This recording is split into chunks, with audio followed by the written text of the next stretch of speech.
he was like, he's like, yeah, Joe Biden goaded Vladimir Putin. Vladimir Putin was doing military. Vladimir Putin would do military action at the border year over year. And at the time, that's the reason why Zelensky, leading up to the invasion, was like, don't worry, there's not going to be an invasion. But America kept goading Russia over and over and over again.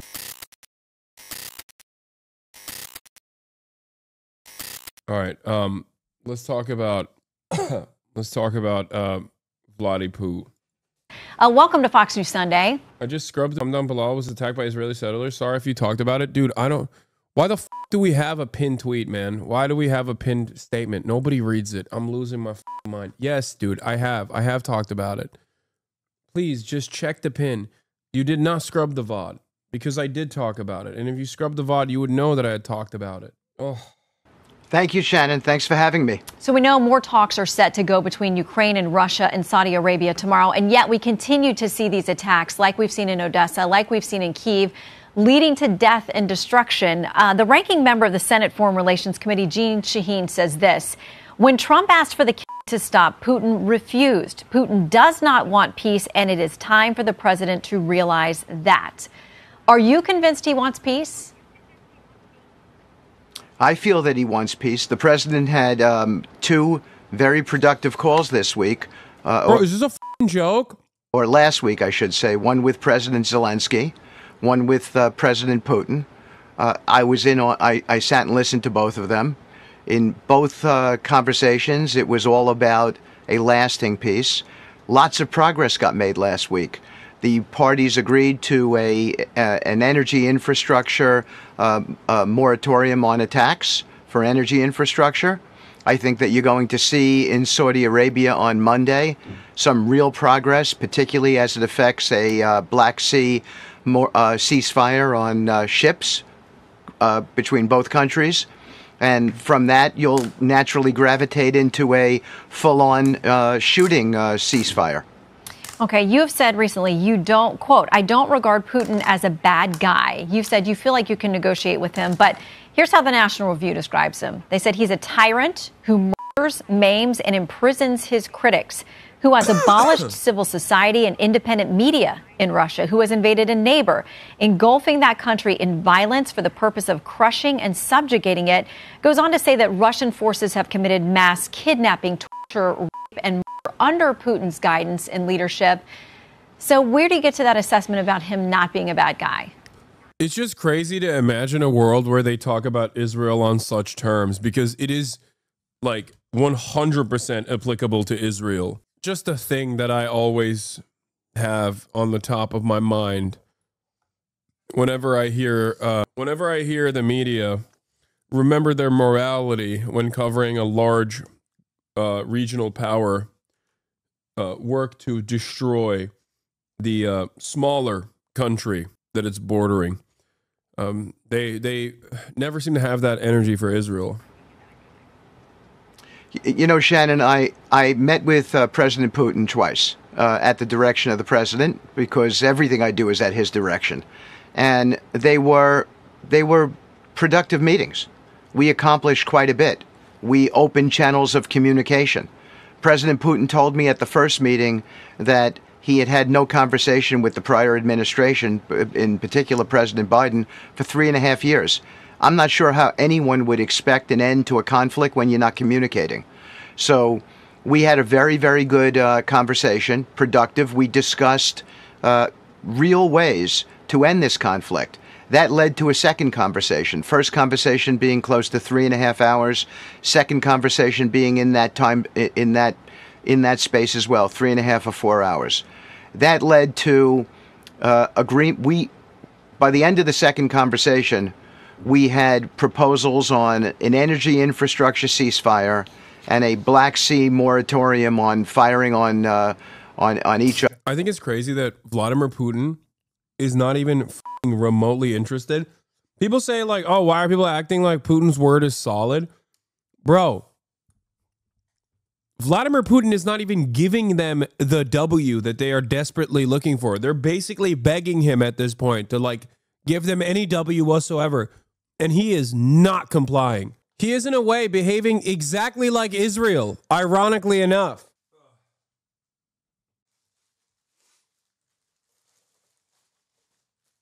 So it leads me to believe that I guess now it's not only Israel that gets to behave this way. It turns out our adversaries also behave like Israel as well. And there's not really much you can do about it. It's crazy. Like, think about that. They're talking about, people in the chat are like, well, how can you trust Putin's word? Dude, his word is not even saying what Steve Witkoff is saying. It's wild to me that Vladimir Putin, in this process, has not even made any significant assurances to peacekeeping and has not even backed away 1 inch and simultaneously continued bombing Ukraine. These are all deliberate attempts to say, what are you going to do about it? There's nothing you can do about it. Other ships, and these things had been on the shelf for several years. So I think that's commendable on the part of all of the parties. And this is at President Trump's direction. His philosophy of peace through strength brings people to the... What? Yes, but Ukraine didn't launch an attack like Hamas did. Your average American hot dog brain can't comprehend any history behind Israel-Palestine, or they don't want to think about it. What are you talking about, dude? No, it's more simple than that. First of all, saying that Ukraine never actually launched an attack, but like Hamas did, is also incorrect. You could literally make the pro-Israel, pro-Russian position in this regard. You'd be like, oh, look at the Donbass. They 14,000 people. They shelled their own citizens. You know what I mean? Do you think Russians don't know how to do propaganda? Of course they do. They fucking say that too. No, it is a damn near identical argument. The difference is Ukrainians are white and they're our allies. That's why Americans give up, or at least they've been told that they should give up about this. But even then, it doesn't even matter because seemingly enough Americans have already dropped it. Americans dropped Ukraine like a bad habit. They were like, nope, we're done. The table to clear up misconceptions and to get peace deals done. And that's exactly what's happening right now. Do you feel like there's a misconception, though, about the characterization of him as a tyrant or someone whose political opponents often disappear or die? I think in my 68 years on this earth, I've never, ever seen... What? I'm bored of you now? Okay, man. ...in a situation where there isn't two sides to a story. It's just never as black and white as people want to portray. So there are grievances on both sides, but our job, and at the direction, again, I stress, of the president, our job is to narrow the issues, bring the parties together, and stop the killing. That's the game plan. And that's what we're all there to do. And I think that we're doing a pretty effective... I was talking to a Ukrainian the other day. Very smart dude. And his attitude on this issue was so strange to me because it was very different than like the non-Ukrainian pro-NATO people. Basically saying something along the lines of like hating Donald Trump while also simultaneously loving Zelensky, but then also hating hating Joe Biden. It was very interesting. He was like, he's like, yeah, Joe Biden goaded Vladimir Putin. Vladimir Putin was doing military. Vladimir Putin would do military action at the border year over year. And at the time, that's the reason why Zelensky, leading up to the invasion, was like, don't worry, there's not going to be an invasion. But America kept goading Russia over and over and over again. And then like his belief, I'm not saying this is correct, by the way. I'm simply saying that his belief is that Joe Biden and his administration goaded Russia into invading Ukraine. It was truly shocking. Like all the State Department leaks over and over again was a intelligence posture by his spot. And by the way, he's just a random Ukrainian dude. It's not, he's a random Ukrainian dude living in America. So he's not like, you know, the most infallible person on the matter, right? But he was basically saying that like Putin is a fucking brash authoritarian strongman, and Biden basically fucking called his bluff over and over again, and then forced his hand to take military action and eat the bait, like egging on Vladimir Putin. I don't know if I fully agree with it. I don't know if I agree with that assessment. But what I will say is this. I think Vladimir Putin invading Ukraine was a massive gift to America in many ways. Like not the American government, not American democracy. Sorry, when I say America, I mean American capitalists. That's all I'm talking about. I'm talking about oil and gas providers. I'm talking about people that are in the military industrial complex. Like those are the guys who won big from this, which is, I guess, technically America, or at least the only interests that are ever represented by our politicians in the United States of America.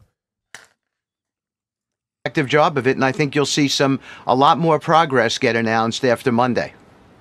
You seem convinced that he doesn't want to expand the territory beyond what he's taken now. I know there's going to be a conversation about how much of that Ukraine does or doesn't get back. But you're convinced that he's not going to go further or have aspirations towards Europe. Obviously, they're concerned about that being much closer to this geographically. But 2014, we had Crimea. That hasn't come back. Why? And he's, gone far beyond that in this most recent attack on Ukraine. So why are you convinced that he won't press further if he's given some reward or some territory this time around? Well, look, he's been at war for several years. It's in large part been about those 5 regions, and it's in his speeches. There's a view within the country of Russia that these are Russian territories, that there are referendums within these territories that justify these actions. This is not me taking sides. I'm just identifying what the issues are. Yeah, it's a little different when you're talking about Eastern Ukraine. People will say, people always bring up my Crimea takes on this, but yeah, no shit, dude. Everybody fucking escaped Eastern Ukraine. What do you mean they did referendums? He's like, listen, I'm not saying Putin is right, but I am implying it heavily. I would never say Vladimir Putin is right. I will simply imply it through this entire process. Come on. These guys are Russian. Russians and Ukrainians are brothers. They're a brotherly nation. It's just more Russia, is what I would say if I was defending Vladimir Putin. Come on. I've never seen a conflict that can be resolved without level setting the facts, and we're level setting the facts. Now, I've been asked my opinion, so about what President Putin's motives are on a larger scale, and I simply have said that I just don't see that he wants to take all of Europe. This is a much different situation than it was in World War II. In World War II, there was no NATO. So you have countries that are armed there. To me, it just does. I take him at his word in this sense. So, and I think the Europeans are beginning to come to that belief too. But it sort of doesn't matter. That's an academic issue. The real issue here, the agenda set forth by President Trump, he is my boss, and I adhere to that fact. The agenda is stop the killing, stop the carnage. I think it's stupid to take him at his word on that issue. Because I think, look, if he had the manpower and the tech, he would do it for sure. There's no, but he just doesn't. He just doesn't. And he will never have it.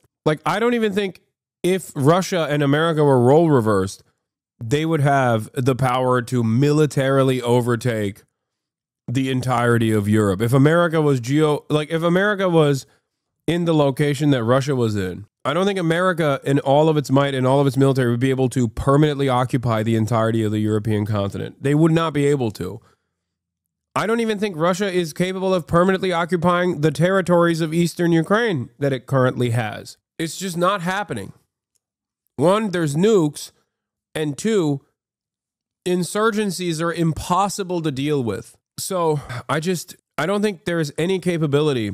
I don't think there's any capability for Russia to overtake even Eastern Europe at this point, especially because of NATO. But even without NATO, it'd be far too difficult. That's it. In this day and age, you can get a fucking you can get a drone from Alibaba that has that has a capability of dropping grenades on people. Insurgencies are so much more powerful than they ever were. You're not just throwing rocks or Molotov cocktails at a fucking tank. That's why people constantly, all the war nerds that I follow, constantly talk about how tanks are no longer reliable in the battlefield.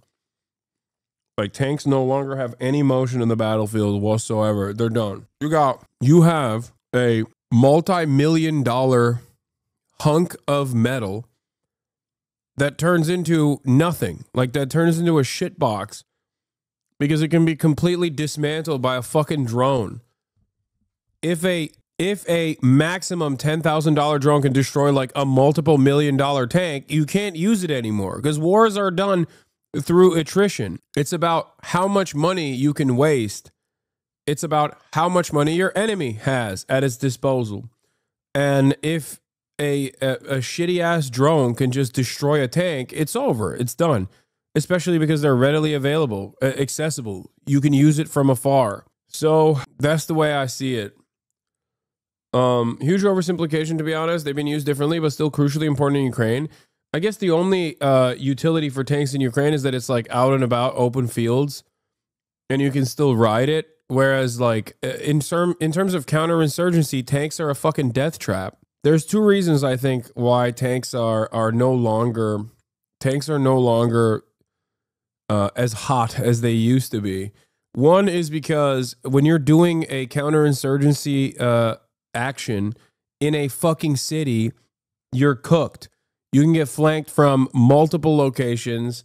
There's no way that you would be able to protect the tank at that point. And then boom, the moment that you drop any sort of munition on the tank successfully, it turns into a fucking expensive coffin that blocks your troops from moving further. And then even in the open field, tanks are still vulnerable because there is a, for an incredibly cheap, incredibly affordable anti-tank measure, you got drones. So in places where there's no cover, where tanks can technically thrive, I guess, they're still cooked by the drones. In places where there is cover, tank mobilizing. That's why they need mobile, like they need like infantry to support the tank. But how are you going to do that in a fucking city? Of course, a community of tankies would tell me how wrong I am, but... Let's end this thing. You can't end things without communicating with both sides, understanding what each of them need, and then trying to bring them together. And that's what we're doing. Yeah, and we certainly hope that there's great progress in those talks this week, getting to this point and now moving forward. But I want to make sure while we have you that we ask about the Middle East, where I know you've poured your heart into those negotiations as well. Clearly, the ceasefire is broken there. I know that you said Hamas has been unreasonable in trying to respond to another round of the next phase of a ceasefire. Where do we go from here? What are the odds you get them back to the table and get these hostages home? Well, I certainly hope we get everybody back to the table and get the hostages home. I was in Doha. I met... Bro, this guy went from, I'm going to tell you what's what. I'm Steve Witkoff, to doing one visit to Israel and watching whatever like Israel October 7 propaganda they fucking showed him. And now my goat cough is lame cough. He went from Steve Goat Cough to Steve fucking lame cough, where he's just like, you don't understand. Hamas, they're barbaric. They're fucking monsters. They're monsters. They're monsters over and over again. It's crazy. Yeah. Here, 2 months ago, Witkoff began from a position of relative objectivity, still very pro-Israel, which was producing results. He was then sent into the re-education camp process by Israel and the U.S. lobby. He saw what happened with Baylor. Now he's becoming Blinken in a more expensive suit. Like, that's crazy. He went from, we're going to tell him what's what. We're America, goddammit. Yeah, he went from Steve Goat Cough to Throat Cough. It's crazy. What did they do? They cloned him. They cloned my man. Bring Steve back. Bring Steve back. This is not the real Steve. Hashtag not my Shayla. Hashtag not my Steve. Okay? This motherfucker was like, I want to go and see Gaza with my own 2 eyes. Nope. None of that happened. With many of the Arab leaders at the Arab Summit, I thought we had a deal, an acceptable deal. I even thought we had an approval from Hamas. Maybe that's just me getting duped. But I thought we were there, and evidently we weren't. So this is on Hamas. The United States stands... Like, that's so... This is a lie. He's just doing Anthony Blinken. It's crazy because, like, he's doing Anthony Blinken, and he already produced results when he wasn't doing Anthony Blinken. You know what I mean? Like, it's so funny how the Trump administration came in and were like, yeah, hell yeah, we're fucking... Hell yeah, we're the kings here. We're the king of the castle. Like, we're going to change how American foreign policy is conducted. Instantly fucking bomb Yemen, just like Joe Biden did. Didn't work. Immediately get duped by the Israeli side and then have to start doing Israeli propaganda again. with the state of Israel. There's just that's a 100% commitment, and we've expressed every opportunity to demilitarize, to accept the bridging proposal that would have given us a 40 or 50-day ceasefire where we could have discussed demilitarization and a final truce. There were all kinds of opportunities to do that, and they elected not to. And this becomes the alternative. And it is unfortunate. Do I think would we... It's ridiculous. It's the same exact lie that Anthony Blinken and Joe Biden told. Now, of course, because it's Steve Gutkoff saying it, put some respect on it. Obviously, dumb American lovers of MAGA and Donald Trump are going to believe it. But yeah, very stupid situation. Be amenable to a reach out from Hamas? Of course we would be. No different than in the Russian conflict. We want to end the killing. But we need to be clear who the aggressor is here. I feel like my goat had some beautiful properties aligned in Doha. I don't know what happened. The Israelis were like, "No, you don't understand. Tel Aviv. We'll give you real estate in Tel Aviv." You know, he changed his tune real quick. And that is Hamas. Well, and quickly, I want to ask you before you go about Iran. The president has sent a letter to the supreme leader there, giving a timetable for negotiations over their nuke program. 2 months. What happens if you get to the end of the 2 months without progress? Well, this follows exactly the talking points that me and you have just gone over in Russia, Ukraine, in the Middle East, and now Iran. Again, our direction, the president made a very, very big move, in my view. It was to reach out to Iran. There are many out there who would have thought that Iran, in their position, would have reached out to us. But we weren't waiting, and it's not a sign of weakness, it's a sign of strength. We don't need to solve everything militarily. It's not to say that if God forbid we're pushed to that point, that we're not going to use military action. We would under certain circumstances. But here we're giving, where our signal to Iran is, let's sit down and see if we can, through dialogue, through diplomacy, get to the right place. If we can, we're prepared to do that. And if we can't, the alternative is not a great alternative. And I need to be clear so everybody understands President Trump's position on this. Iran cannot have a bomb. We cannot allow them to proceed to weaponization and a nuclear arsenal. It cannot happen, and it will not happen.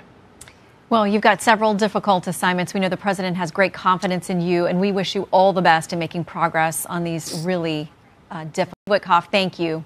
Click here to subscribe to the Fox News YouTube page to catch our hottest interviews and most compelling analysis. You won't get it Yeah, they want to go to war. They want to go to war with Iran. anywhere else. That's it. It's so over. Will you talk about Arda Güler? No, why? What is Arda Güler? What the fuck, chatter? Why do you keep saying, will you talk about Arda Güler? Why are you being so goddamn annoying?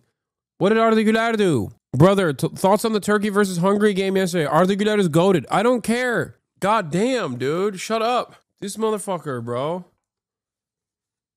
It's crazy that I didn't yeet you earlier because you were doing that while I was talking about fucking Israel doing a genocide in Gaza. And you're like, bro, can you please talk about Arda Güler? No, I can't. Okay. God damn. Football fans losing their freaking minds.